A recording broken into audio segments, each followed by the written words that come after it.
Gostaria de saudar a doutora Flávia, presidente da Comissão de Direitos Humanos, parabenizá-la por esse tão importante evento que aborda os direitos humanos, que muitas pessoas ainda, do senso comum, acham que direitos humanos está relacionado só à questão penal, mas só de se defender presos, se defender até pejorativamente bandidos, né, como se fala, mas direitos humanos eles são de relevância fundamental para todos os nossos direitos básicos.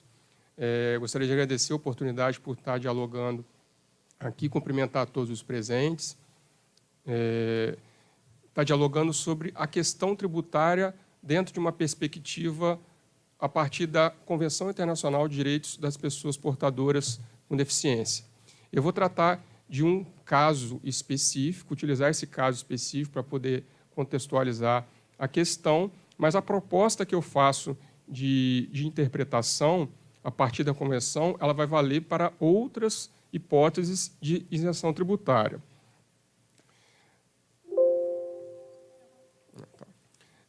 A isenção tributária, eu vou procurar falar de uma forma mais simples da questão tributária, até porque nós temos um público aqui, acredito que diverso, de outras áreas também, mas e focar mais na questão especificamente da Convenção e no que diz respeito à isenção para as pessoas com portadores de deficiência.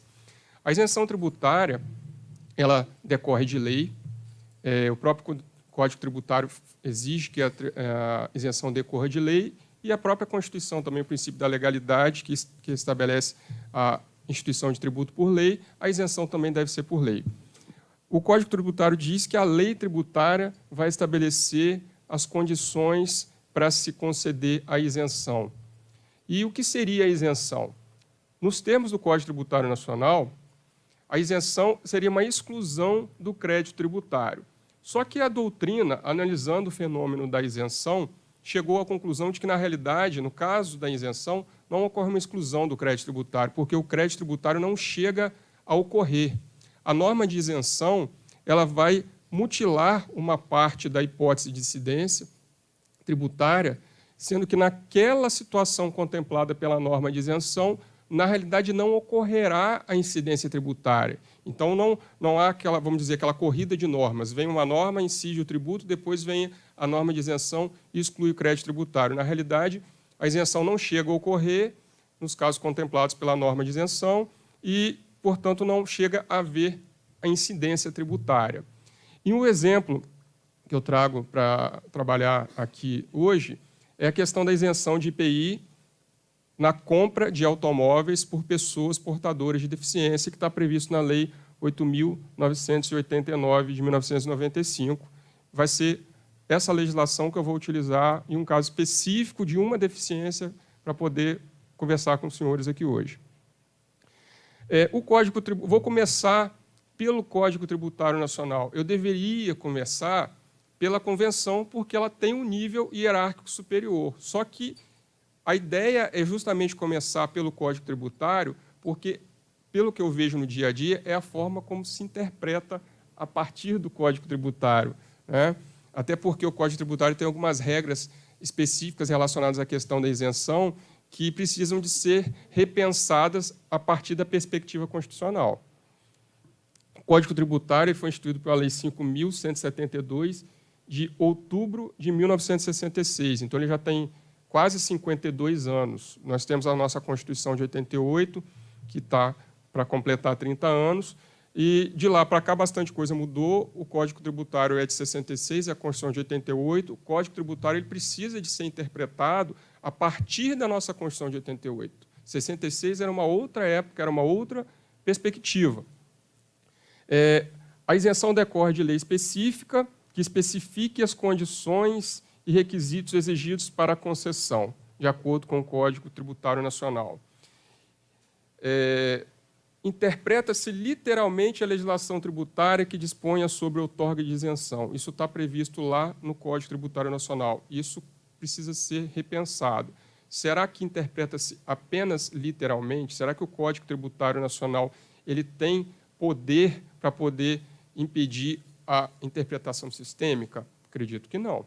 E o Código Tributário Nacional está inserido dentro do sistema do direito positivo brasileiro, ele faz parte de um todo. Então, para a gente analisar uma norma de isenção, a gente não vai analisar apenas aquela lei específica tributária que concede a isenção. A gente tem que analisar o sistema do direito como um todo. E começando lá do altiplano das normas constitucionais, para chegar depois ao Código Tributário e chegar especificamente à lei que concede a isenção.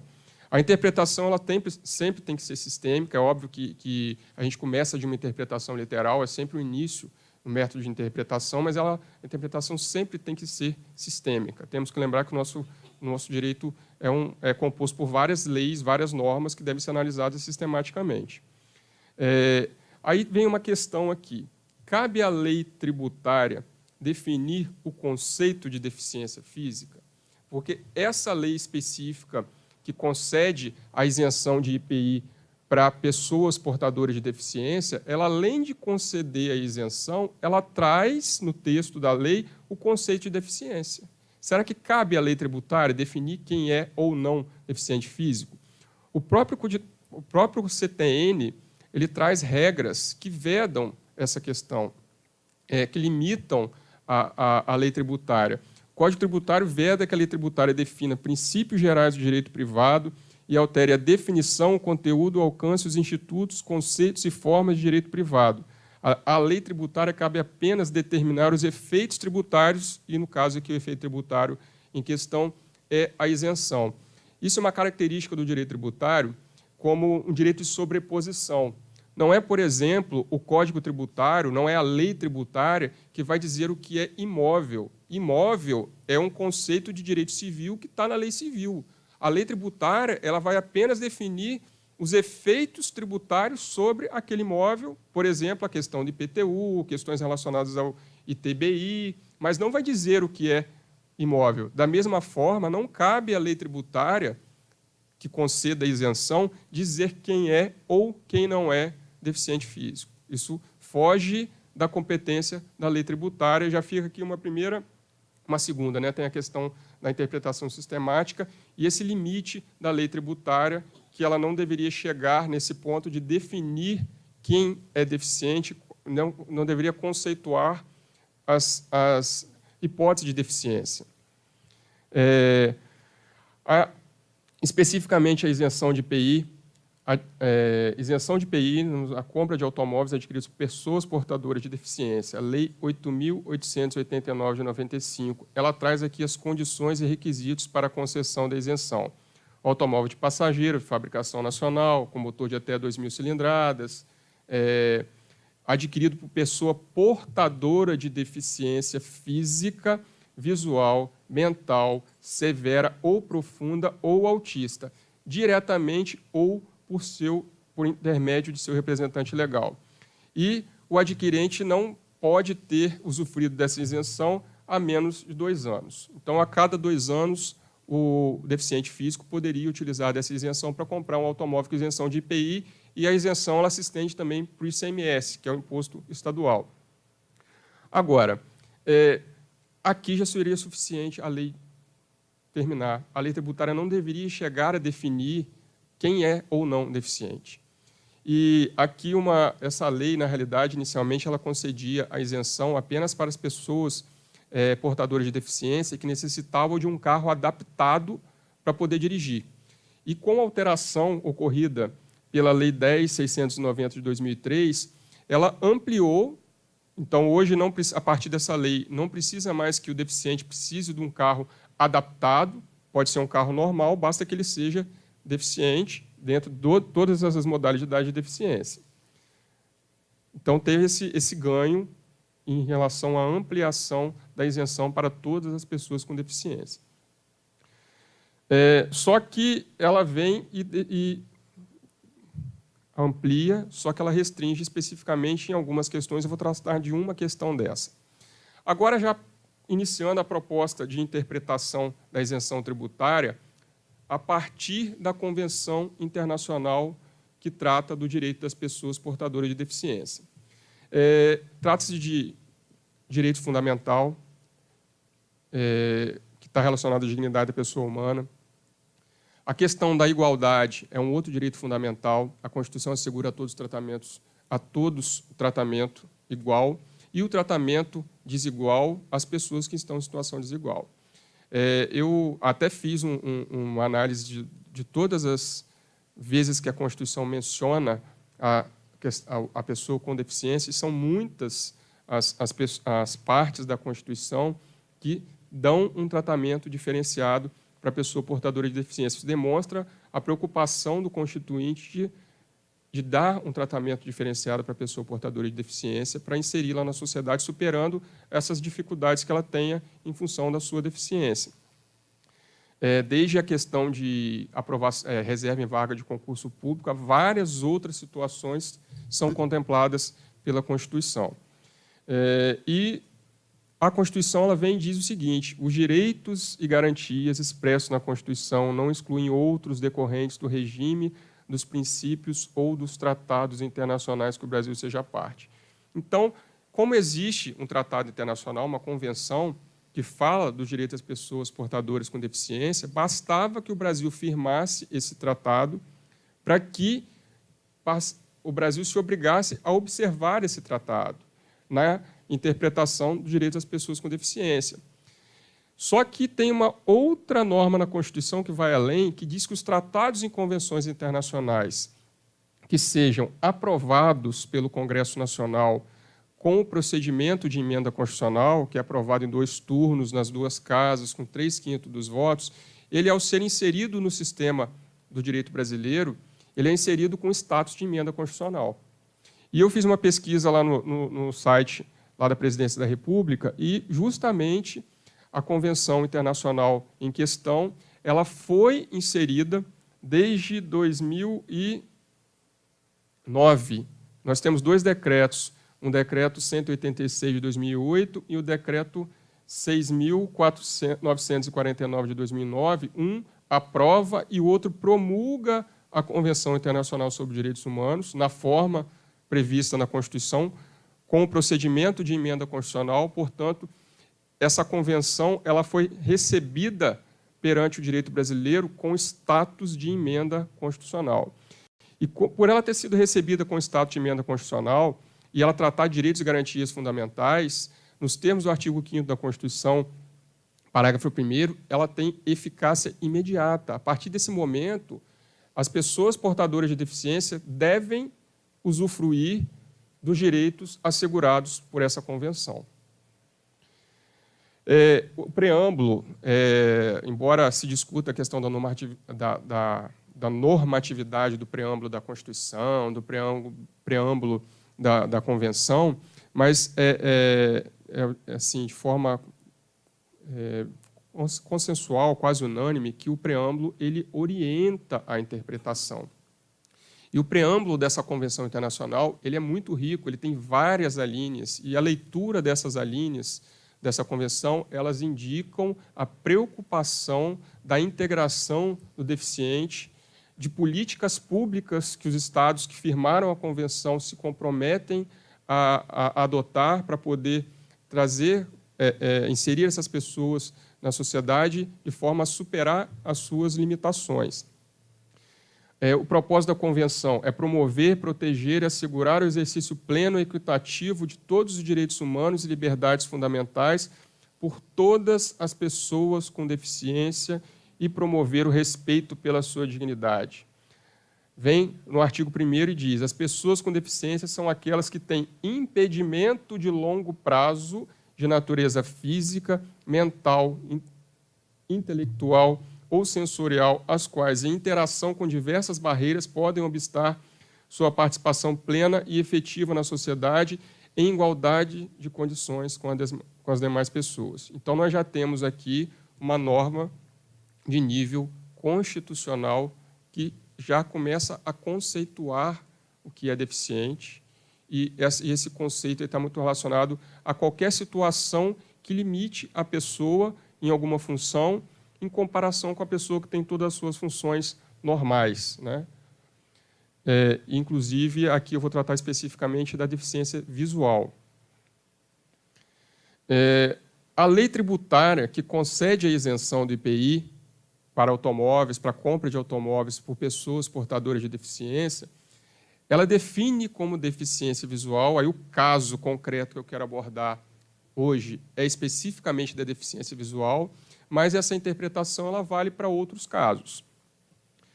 Define como deficiência visual a pessoa que apresenta acuidade visual igual ou menor de 20/200, tabela de Snellen, né, ou melhor olho após a melhor correção ou campo visual inferior a 20 graus ou ocorrência simultânea de ambas as situações. Aí, nisso, aquela pessoa que é portadora de visão monocular, ele não se enquadra nessa situação. Vamos pensar numa pessoa que tem 100% de um olho. O outro olho é cego ou tem uma visão muito baixa. Então, como ele tem 100% de visão num olho, ele não se enquadra nessa situação aqui. Só que uma pessoa que só tem um olho, ela não tem a visão normal, porque a visão normal ela depende dos dois olhos para assegurar a questão da tridimensionalidade da visão. Essa visão monocular ela limita a questão de profundidade. Tentem fazer o exercício, não façam isso dirigindo, que é perigoso, de tampar um olho e tentar fazer as coisas. Por exemplo, você vai pegar um copo aqui, você vai correr o risco de ao invés de pegar o copo, você derrubar o copo ou não alcançar o copo. Eu até assim, tenho uma noção do que seja isso, porque eu tenho 14 graus de miopia. Numa das vistas eu já operei, que eu tive um descolamento de retina, fiz a correção, e nessa vista aqui eu ainda tenho miopia. Então, se eu tirar eu só uso lente nesse olho, no olho direito. Se eu tirar essa lente aqui, o outro olho eu estou enxergando, e aqui eu estou com 14 graus de miopia. No meu caso, não se enquadra como visão monocular, porque mesmo sem a lente eu não me enquadraria como visão monocular. Mas eu já sinto dificuldade, eu já tive situações, por exemplo, de a lente perder e não conseguir dirigir, ou até dirigir numa situação de risco. Então, a pessoa que tem visão monocular, mesmo que ela enxergue 100% de um olho, ela vai ter dificuldade na visão. Ela não vai ter a função normal que uma pessoa que enxerga dos dois olhos. Então, esse critério estabelecido na lei de se medir a correção do melhor olho, ele não é um critério justo com a pessoa que é portadora de visão monocular. Tá? Existe, inclusive, estudos da OMS, Organização Mundial de Saúde, que estabelecem um critério diferente para se caracterizar a visão monocular, menos rigoroso do que isso previsto na lei de isenção. Inclusive, existe existe resolução da Organização Mundial de Saúde para poder se rever a classificação das doenças. A classificação das doenças atual, a CID, aquele Código Internacional de Doença, quando trata da deficiência visual, ela é de 1972. E ela não... A ciência ela vai evoluindo, os estudos vão evoluindo e vai se chegando a conclusões diferentes. E a conclusão mais atual, recomendada pela OMS, propõe uma revisão da classificação, reconhecendo a visão monocular como cegueira. A pessoa não precisa ser cega dos dois olhos para ser considerada cega. Se a pessoa ela não tem visão em um olho, mesmo que ela tenha 100% de visão no outro olho, ela não tem a visão normal, então ela deveria ser qualificada, deve ser qualificada como deficiente visual. Tá? A visão monocular, conforme eu já conversei, nós já falamos, ela restringe a função visual da pessoa. A pessoa não tem a mesma visão que a pessoa que enxerga dos dois olhos. Tá?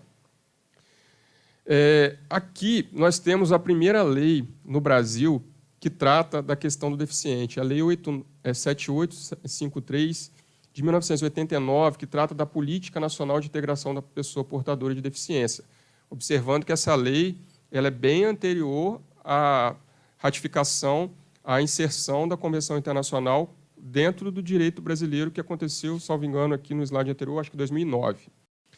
E essa lei, pasmem, ela foi regulamentada pelo decreto 3298 de 99, e esse próprio decreto que regulamenta a lei, o decreto, como a gente sabe, ele é hierarquicamente inferior à lei, ele não pode contradizer a lei, ele tem que apenas regulamentar o que diz a lei. O decreto, quando ele vai regulamentar a lei, ele estabelece um critério mais rigoroso para se classificar a pessoa como deficiente visual do que o conceito geral previsto na lei. Porque a lei ela fala que considera-se deficiência toda perda ou anormalidade de uma estrutura ou função psicológica, fisiológica ou anatômica que gere incapacidade para o desempenho da atividade dentro do padrão considerado normal para o ser humano. Então, com base nesse texto da lei, a gente já poderia concluir, com base nas informações da ciência médica, de que a pessoa que é portadora de visão monocular tem a sua função de visão reduzida, não é considerado padrão normal, então ela já deveria ser classificada como portadora de deficiência. Só que vem lá o regulamento e estabelece esse texto. É considerada a pessoa portadora de deficiência visual com acuidade visual igual ou inferior a 200/200. É 20/200 ou 20 graus. Esse texto ele é repetido na lei de isenção de IPI. A lei de isenção de IPI ela simplesmente repete esse texto desse decreto que regulamenta essa lei de 89. A lei mais atual, que trata da questão da deficiência, já a partir da norma constitucional, lembrando que a convenção foi inserida com status de emenda constitucional, então temos que tratá-la como norma constitucional. A lei mais recente, que é a 3.146 de 2015, ela vem trazer a Lei Brasileira de Inclusão da Pessoa com Deficiência, é o Estatuto da Pessoa com Deficiência, fundada na norma constitucional, que ratificou, inseriu a Convenção no direito brasileiro. Esse estatuto utiliza o conceito de deficiência da Convenção Internacional e determina que a avaliação da deficiência, quando necessária, será biopsicossocial realizada por equipe multidisciplinar e interdisciplinar nos moldes da Convenção. Então, nós temos como parâmetro, para poder conceituar os deficientes, a norma constitucional, que reflete a Convenção Internacional, e essa lei que regulamenta a Convenção Norma Constitucional. Então, aquela disposição lá naquela lei de 89, e que é repetida na lei de isenção de IPI, ela contraria norma de hierarquia superior e ela, portanto, não deve ser utilizada, não deve ser tida como válida para se aplicar o direito no caso concreto. Aqui, eu fazendo uma leitura dos textos, de todos os textos, né, desde lá da Constituição e até as leis que tratam da pessoa portadora de deficiência, eu proponho aqui conceito, critérios para se classificar a pessoa como portadora de deficiência. Então, a partir desses textos, de todos esses textos analisados de forma sistemática e com observância da norma de hierarquia superior, o portador de visão monocular é deficiente visual, porque a visão normal em apenas um olho gera impedimentos de longo prazo de natureza física, os quais, em interação com diversas barreiras, podem obstruir sua participação plena e efetiva da sociedade em igualdade de condições com as demais pessoas. A normalidade da visão, que gera incapacidade para o desempenho da atividade dentro do padrão considerado normal. E, portanto, a deficiência tratada lá naquela lei de 89, o conceito, e especialmente o conceito trazido no decreto e regulamenta, ele, que é repetido na lei de isenção de IPI, ele não é mais compatível com o direito vigente no Brasil, ele deve ser abandonado, não deve ser aplicado, embora não tenha sido revogado. Mas, numa análise, no caso concreto, ele deve ser afastado por se tratar de uma antinomia, né, uma contradição dentro do sistema e contrário à lei de norma de hierarquia superior. Aí eu trago aqui para contextualizar a questão alguns casos, alguns precedentes do Supremo Tribunal Federal e do Superior Tribunal de Justiça. O Supremo Tribunal Federal, já há algum tempo, utilizando do texto da Lei de 89, da Política Nacional de Integração da Pessoa Portadora de Deficiência, e do próprio decreto que restringe o conceito de deficiência visual para não considerar a pessoa portadora de visão monocular como deficiente, o Supremo Tribunal Federal, ao interpretar esse texto e construir o sentido de deficiência visual, chegou à conclusão de que o portador de visão monocular é deficiente para fim de concurso público. Já está pacificado nas instâncias superiores que o portador de visão monocular disputa vaga de concurso público na condição de deficiente dentro daquela reserva de vagas.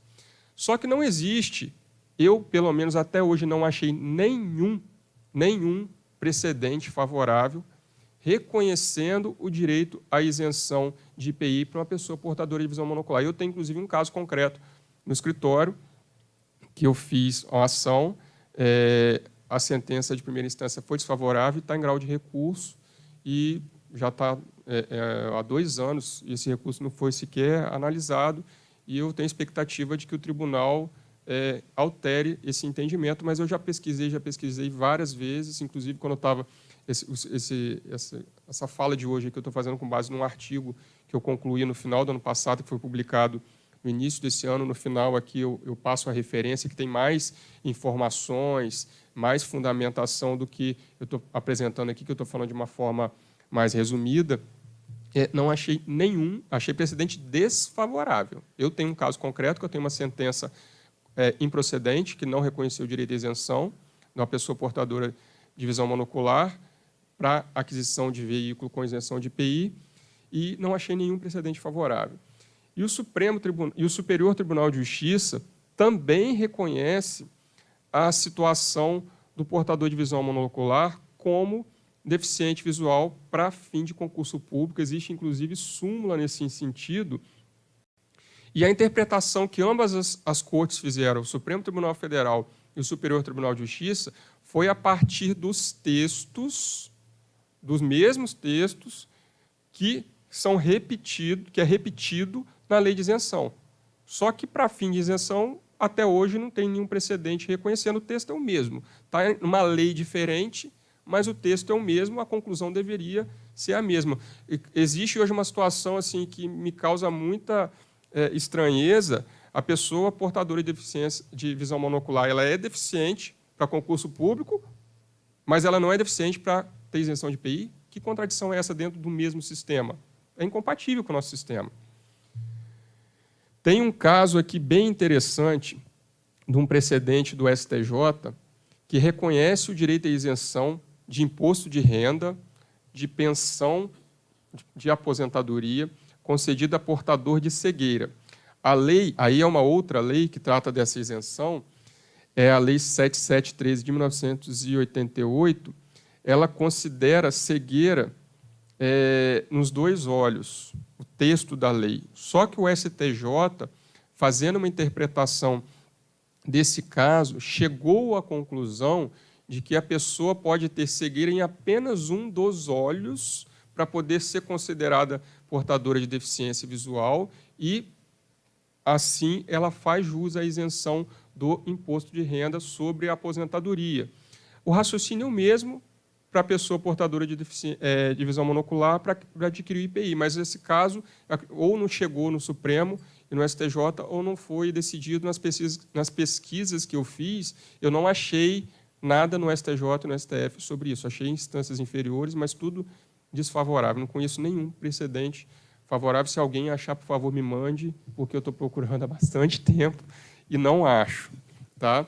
E esse precedente do STJ, ele é muito interessante porque ele aborda 2 questões que são muito relevantes na questão de interpretação de isenção. A questão da interpretação literal. E outro, a questão da interpretação extensiva analógica. Assim, o Código Tributário ele veda a aplicação da analogia para poder se conceder uma isenção. Mas o entendimento, já há bastante tempo já utilizado pelo STJ e também pelo STF, ele admite a interpretação extensiva analógica, que é um pouco diferente da analogia, já há um bom tempo para se permitir, exemplificativamente, a questão da tributação do ISS. O ISS tem lá o Imposto sobre Serviço, tem aquela lista anexa na Lei Complementar 116, em que os municípios só podem tributar especificamente aqueles serviços listados. Só que o STJ permite a interpretação extensiva analógica. Tem o item prestação de serviço de construção.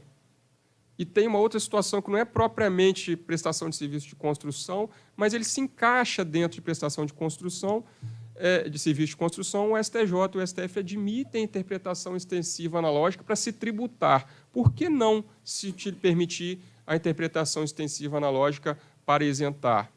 É perfeitamente admissível. Se pode se aplicar para tributar, pode-se aplicar para isentar. Afasta também a questão da interpretação literal, porque a interpretação literal, o dispositivo do Código Tributário Nacional não pode obstar a interpretação, no caso concreto, da lei de isenção, com base no sistema como um todo. A interpretação sistemática, ela é obrigatória. Em qualquer situação que a gente vai analisar dentro do direito, ela é obrigatória. Então, assim, embora não exista ainda nenhum precedente reconhecendo o portador de visão monocular como deficiente visual e concedendo a ele o benefício da aquisição do carro com isenção de IPI, e sendo deferida essa isenção de IPI, ela vai ser estendida também à isenção de ICMS, e isso gera um bom desconto na compra do carro. Eu estou totalmente convicto que o portador de visão monocular se enquadra no conceito de deficiência visual e, portanto, ele deve usufruir esse direito, tá? Dentro de toda essa perspectiva da inclusão do deficiente, das normas de nível internacional inseridas no direito brasileiro com status de norma constitucional e de todos os mais preceitos estabelecidos na nossa Constituição direcionam para essa conclusão. Eu espero que o Judiciário venha a reconhecer essa situação. Existe até um projeto de lei no Congresso Nacional para alterar a lei da isenção do IPI, para poder enquadrar textualmente o portador de visão monocular como deficiente visual. No Estado do Espírito Santo, por exemplo, existe uma lei estadual que fala que o portador de visão monocular é deficiente físico para os fins legais.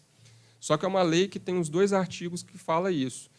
Agora, se a gente for lá olhar no regulamento do ICMS, que é o que a autoridade administrativa usa no dia a dia, ele repete esse mesmo critério que tem na lei do IPI. Aí chega lá o portador de visão monocular, pede a isenção de ICMS para a compra de carro, ou a isenção do IPVA, que ele também se enquadra na isenção do IPVA, indefere. Tive até uma situação, nesse caso específico que eu tenho, eu fui lá, fiz um requerimento na agência da Receita Estadual, aí mostrei a lei, né, estadual, aí a pessoa ainda falou assim, a lei da Assembleia, né? Eu falei, a lei da Assembleia, óbvio que a lei é da Assembleia, só que o que acontece? A pessoa ali, a autoridade administrativa, a praxe dele é o regulamento, então o que vale para ele é o regulamento, ele segue o que está no regulamento, mas tem a lei estadual, aí eu tenho também para essa mesma cliente a questão da discussão do direito à isenção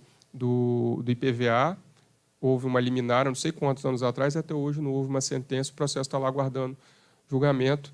E eu espero que, nesse caso específico do IPVA, até por conta da lei estadual, a sentença venha confirmando a liminar. E espero também que, no caso da isenção de IPI, venha uma decisão de segunda instância e reconheça isso. Espero que isso se estenda às pessoas portadoras de deficiência visual que possam usufruir desse direito à isenção.